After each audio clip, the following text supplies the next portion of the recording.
Hi everyone, welcome to our YouTube channel. For today's video, I will show you how to read messages on Messenger without seen.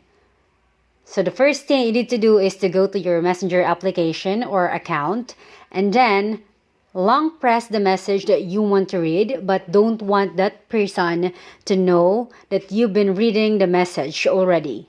And then click restrict. Then after that, go to settings and then scroll down and then go to privacy. After that, click restricted accounts and then unrestrict.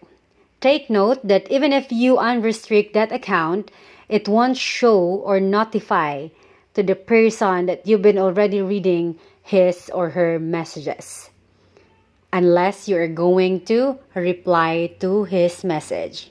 So that is how to read messages on Messenger without them knowing that you are reading or been sending the message. Please don't forget to like, subscribe, and comment if this video helped you. Thank you and be safe.